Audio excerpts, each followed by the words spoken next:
नमस्कार, जय हिंद, वंदे मातरम। दोस्तों, एक बार फिर स्वागत है आपका अपने YouTube channel technical home needs में। दोस्तों, आज हम बात करेंगे ऑक्सीमीटर के बारे में कि ये कितने प्रकार के होते हैं, किस प्रकार काम करता है और कहाँ कहाँ उपलब्ध है, कितने रुपए तक या फिर कितने रुपए से स्टार्ट होता है और कितने रुपए तक मिलता है। इसके बारे में पूरी जानकारी आज हम आपके साथ साझा करेंगे। ये वीडियो थोड़ा सा लंबी होने वाली है, लेकिन निवेदन रहेगा कि इस वीडियो को आप लास्ट तक देखें और हो सके तो ज़्यादा से ज़्यादा लोगों तक शेयर करें ताकि सभी को ऑक्सीमीटर के बारे में पूरी जानकारी मिल सके। क्या है ऑक्सीजन लेवल, कितने तक रहना चाहिए और किससे ज़्यादा फिर आपके लिए नुकसान है, इसके बारे में पूरी जानकारी हम आपके साथ साझा करेंगे। बता दें, कोरोना के मरीज ऑक्सीमीटर से अपने ऑक्सीजन स्तर पर नज़र रख सकते हैं। कोरोना संक्रमण अब पूरे देश में बेकाबू हो चुका है, जैसा कि आप जानते हैं। इस बीच लक्षण पर ध्यान देने और सही इलाज के अलावा एक शब्द बार बार सुना जा रहा है, वह है ऑक्सीमीटर। दोस्तों, ऑक्सीमीटर के बारे में अगर हम बात करें तो क्यों है इसकी ज़रूरत, इसके बारे में थोड़ा सा हम आपको बता दें तो ये खून में ऑक्सीजन की उपलब्धता जांचने वाला उपकरण है। यानी इससे यह पता चलता है कि लाल रक्त कणिकाएँ, जिसे आरबीसी, कितना ऑक्सीजन यहाँ से ले जा रहा है। बता दें कि खून में ऑक्सीजन के प्रवाह से ही सारे अंग काम करते हैं और ये जीवित रहने के लिए ज़रूरी हैं। जी हाँ दोस्तों, वायरस फेफड़ों पर सबसे गंभीर वार करता दिख रहा है, जैसा कि आप देख रहे हैं। कोरोना का दूसरी लहर, जिसमें आपका जो लंग्स है पूरी तरह से क्षतिग्रस्त कर देता है। ये इस अंग को काफ़ी छुपाप या कहें तो चुपचाप नुकसान पहुंचाता जाता है और होता ये है कि एकाएक हल्के लक्षण वाले मरीज का ऑक्सीजन स्तर कम हो जाता है और हालत बिगड़ जाती है। इस परिस्थिति तक न पहुंचने के लिए ज़रूरी है कि कोरोना संक्रमित होम आइसोलेशन में रहते या फिर रहने के दौरान खून में ऑक्सीजन को नियमित तौर पर देखते रहें। ऑक्सीमीटर यही संकेत देता है कि कब ऑक्सीजन का स्तर घट रहा है। इससे समय पर अस्पताल जाने से जान बचाई जा सकती है। जैसा कि आप जानते हैं कि 94 से कम ऑक्सीजन लेवल नहीं होना चाहिए। वैसे सामान्य शरीर में देखा गया है कि 99 और 100 पाया जाता है, लेकिन अगर आपका 95 या फिर कहें तो 94 से लेकर अगर 100 तक का ऑक्सीजन लेवल है तो आपको घबराने की बिल्कुल ज़रूरत नहीं है। आपका ऑक्सीजन लेवल बिल्कुल ही सही है। 90-91 भी कभी कभी पहुंच जाता है। उसके लिए आप नियमित व्यायाम और टहलने जैसी सारी प्रक्रियाएं करें ताकि आपको राहत मिले और सारी से जितना हो सके आप सारी हवाओं को अपने अंदर खींचें और इसके बाद छोड़ें। यही क्रिया बार बार करने से आपको काफ़ी मदद मिलती है। बता दें किन के लिए ज़रूरी है, अगर इसके बारे में हम आपसे बात करें तो वैसे तो डॉक्टर बच्चों और स्वस्थ वयस्कों के लिए इस उपकरण की ज़रूरत नहीं बताते कि संक्रमित होने पर ये सब के लिए ज़रूरी बताया जा रहा है। ख़ासतौर पर क्रॉनिक हेल्थ कंडीशन वाले लोगों जैसे अस्थमा, हार्ट डिसीज और क्रॉनिक ऑब्स्ट्रक्टिव पल्मोनरी डिसीज जिसे COPD के मरीज के लिए खून में ऑक्सीजन की जांच नियमित तौर पर ज़रूरी है। अब समझते हैं कि ये उपकरण क्या है। तो इसके बारे में बात करें तो ऑक्सीमीटर को पोर्टेबल पल्स ऑक्सीमीटर भी कहा जाता है। इसे पोर्टेबल पल्स ऑक्सीमीटर भी कहा जाता है क्योंकि ये काफ़ी छोटी सी डिवाइस होती है जो यहाँ से वहाँ लाई जा सके। देखने में एक कपड़ों पर लगाने वाली क्लिप की तरह होता है जिसे हाथ की अंगुली में फंसाया जाता है। वैसे आप सामान्यतः इसे काफ़ी बार देखे व फिर यूज भी किए होंगे, लेकिन इससे पहले इसे ऑन करते हैं। चूँकि ये डिस्प्ले मशीन होती है तो तुरंत ही इसकी स्क्रीन पर ऑक्सीजन का स्तर दिखने लगता है। साथ में मरीज की पल्स यानी नब्स का स्टेटस भी दिखता है। कोरोना के मरीज कुछ घंटों पर लगातार ये लेते रहें तो उन्हें पता रहता है कि उनके लंग्स ठीक तरह से काम कर रहे हैं या नहीं। एक्यूरेंसी में थोड़ी कमी भी है। ऑक्सीमीटर की रीडिंग में 2% की बढ़ने की संभावना भी होती है। जैसा कि हमने आपसे बताया है कि जो आपका ऑक्सीजन लेवल है वो हमेशा घटता बढ़ता रहता है। इससे में डरने की ज़रूरत नहीं है आपको। इसे ईर विंडो कहा जाता है। इसके मतलब है कि स्क्रीन पर दिख रही रीडिंग मरीज के वास्तविक ब्लड ऑक्सीजन लेवल से 2 पॉइंट कम या ज़्यादा हो सकता है।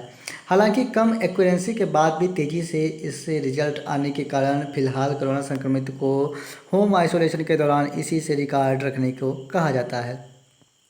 कब और कैसे हो सकता है इसका इस्तेमाल, इसके बारे में थोड़ा सा बात करें तो पल्स ऑक्सीमीटर को वैसे तो इस्तेमाल करना एकदम आसान है, लेकिन इसके लिए भी कुछ नियम है। जैसे अगर नाखूनों पर गहरे रंग की नेल पॉलिश लगी हो तो रीडिंग गलत आ सकती है। जी हाँ दोस्तों, अगर आपके नाखून में पॉलिश लगी हुई है तो आप को जो रीडिंग है वो गलत भी मिल सकती है। इसके बारे में आप हमेशा ध्यान रखिए। इसलिए नाखून लगे पॉलिश में पॉलिश लगे नाखून में, माफ़ कीजिएगा, हो सके तो अपना ऑक्सीमीटर से ऑक्सीजन लेवल चेक ना करें।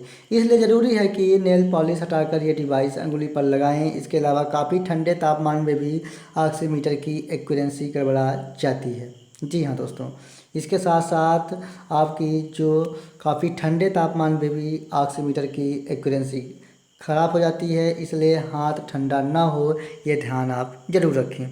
कितना होना चाहिए खून में ऑक्सीजन का स्तर, इसके बारे में थोड़ा सा हम बात कर लेते हैं। हालांकि हम इसके बारे में आपसे पहले ही बात कर चुके हैं।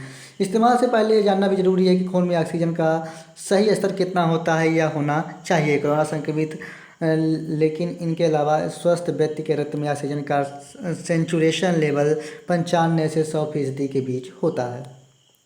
95% से कम ऑक्सीजन लेवल इस बात का संकेत है कि उसके फेफड़े में परेशानी हो रही है। ऑक्सीजन का स्तर अगर 94 से नीचे जाने लगे तो संचेत हो जाना चाहिए, और अगर ये स्तर 93 से नीचे हो जाए तो मरीज को तुरंत अस्पताल ले जाना चाहिए, क्योंकि ये संकेत है कि इसके शरीर की 8% तक की कोशिकाएं ऑक्सीजन के प्रवाह नहीं हो पा रही हैं। खरीदना चाहते हैं एक अच्छा पल्स ऑक्सीमीटर, तो इनके बारे में भी आपके साथ हम चर्चा आज करेंगे इस वीडियो में। दोस्तों बता दूं कि पल्स ऑक्सीमीटर आज के वक्त में हर घर की ज़रूरत बन गई है। जैसा कि आप देख पा रहे हैं कि हर घरों में कोविड के मरीज आपको मिल रहे हैं। कोरोना वायरस से इन्फेक्टेड मरीज के लिए ब्लड ऑक्सीमीटर ज़रूरी होता है। साथ ही अस्थमा, क्रैनिंग ऑब्स्ट्रक्टिव पल्मोनरी डिजीज़ यानी COPD या फेफड़ों की अन्य बीमारियों से ग्रसित मरीज पर भी घर पर ब्लड ऑक्सीमीटर रखते हैं। ब्लड ऑक्सीमीटर मॉनिटर को पल्स ऑक्सीमीटर के नाम से जाना जाता है, जिसकी मौजूदा वक्त में डिमांड अचानक बढ़ गई है। पल्स ऑक्सीमीटर आज के वक्त में हर घर की ज़रूरत बन गया है। कोरोना वायरस से इन्फेक्टेड मरीज के लिए ब्लड ऑक्सीमीटर ज़रूरी होता है। साथ ही अस्थमा, क्रैनिंग ऑब्स्ट्रक्टिव पल्मोनरी डिसीज़ या फिर कहें COPD या फेफड़ों की अन्य बीमारियों से ग्रसित मरीज भी घर पर ब्लड ऑक्सीमीटर रखते हैं। ऐसे में ब्लड ऑक्सीमीटर खरीदते वक्त कुछ खास बातों का ख्याल रखना चाहिए। दोस्तों पल्स ऑक्सीमीटर के बारे में बताएं तो पल्स ऑक्सीमीटर शुरुआती दौर में कोरोना मरीजों के शरीर में ऑक्सीजन मात्रा को मापने का काम करता है।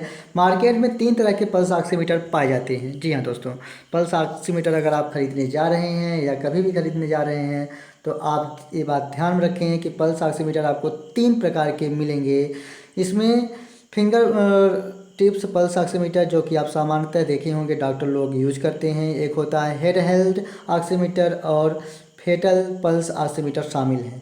हालांकि आमतौर पर फिंगर टिप्स पल्स ऑक्सीमीटर खरीदना एक बेहतर ऑप्शन साबित होता है। हेड हेल्ड ऑक्सीमीटर और फेटल पल्स ऑक्सीमीटर मुख्य तौर पर हॉस्पिटल और क्लिनिक यूजर्स के लिए आते हैं। इन बातों का रखना चाहिए ख्याल।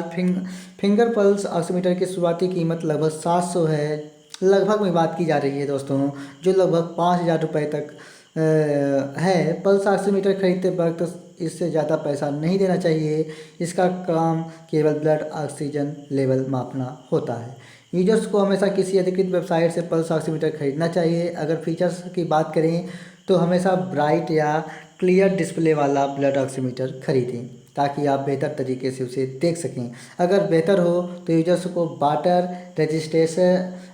रेजिस्टेंस फीचर्स वाला ब्लड ऑक्सीमीटर खरीदना चाहिए। कई पल्स ऑक्सीमीटर में ब्लड ऑक्सीजन लेवल दिया जाता है। साथ ही अगर हार्ट रेट रेटिंग फीचर मिलता है तो ज़्यादा बेहतर होगा।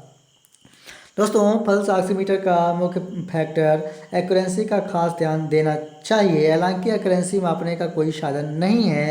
हालांकि सबसे अच्छा रास्ता है कि प्रोडक्ट के रिव्यू और सर्टिफिकेशंस को चेक कर लें। यूजर्स को FDA, RoHS और CE सर्टिफिकेशन वाले ब्लड ऑक्सीमीटर ही खरीदना चाहिए। तो दोस्तों ये थी आपके लिए पूरी जानकारी कि पल्स ऑक्सीमीटर है क्या है, किस प्रकार से इसका यूज होता है, मार्केट में इसकी प्राइस क्या है। इसके साथ साथ बहुत सारी जानकारियां हमने आपके साथ शेयर किया। हो सके तो इस वीडियो को आप शेयर करें ताकि जिन्हें भी ऑक्सीजन लेवल की प्रॉब्लम है, अगर वो मार्केट से परचेस करना चाह रहे हैं तो वो अच्छा ऑक्सीमीटर ले सकें। दोस्तों मिलेंगे अगली वीडियो में, लेकिन कमेंट बॉक्स में कमेंट करके ज़रूर बताएं कि अगली वीडियो किस पर हो। तब तक के लिए धन्यवाद।